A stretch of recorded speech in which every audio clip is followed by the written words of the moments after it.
How to find tree services near you for less. In this video, we're going to go through the best way to track down the best priced and sort of best quality of service tree guys near you.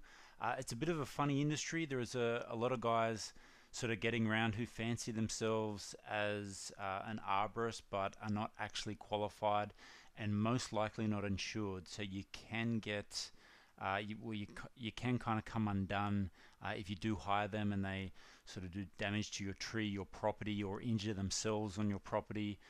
So you are best hiring someone qualified, but it can be tricky to find someone who's well priced. So this is what this guide is for. So first up, there's a couple of different ways to do it. You could go the local paper or internet search. Obviously local paper is pretty old school. People do still advertise in there because it still gets read. If you do find someone in the local paper, I do suggest before you call them, you do a quick internet search. Just so you can check out some reviews, make sure that they are a registered business, and a lot of times you can see if they are a qualified arborist just from your search. These are a few luxuries that obviously you can't get from local paper. Everyone looks equal in the local paper, but a lot of the time they are not.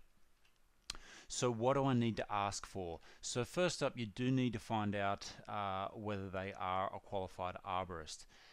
They should be able to present you with a certificate of arboriculture.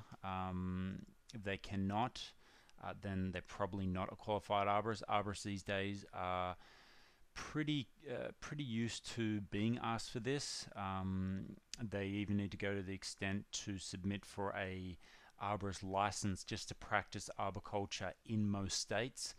So along with their certificate, they'll probably have an accredited license from your state to be able to trim or remove your trees.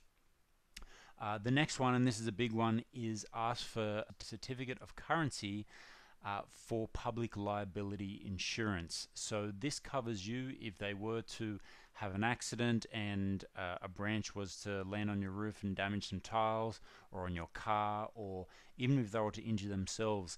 It covers you up to about $20 million of coverage, which is more than enough.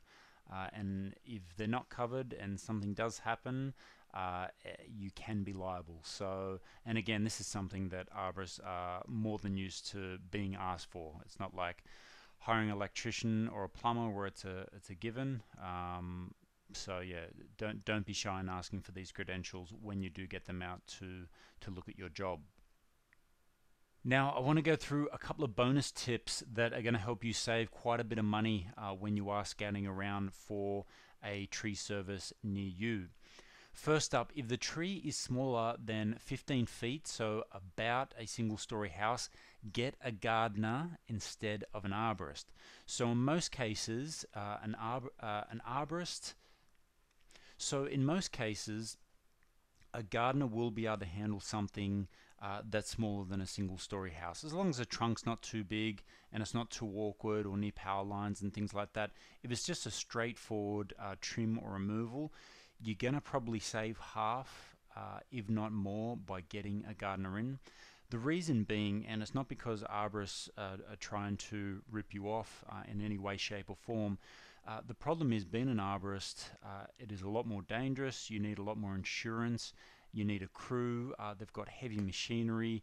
There is generally between $70,000 to $100,000 worth of machinery. All that costs money, and obviously their running costs and overheads are higher, so they do have to charge more. And most of the time, if the tree is less than a story high, they're generally not that interested. It's kind of too small a job for them, and it is perfect for a lawnmower and garden maintenance company. So I'd look to get them in first. Next up, get the job done in winter. This is a big one. In the summer is a high season. Winter, not a lot of people are out in the garden. Not a lot of people are asking to get their trees trimmed or removed, but there are the same number of tree services getting around your local area. You'll find they are more inclined to hand out cheaper prices during the cooler months. It's just simple supply and demand.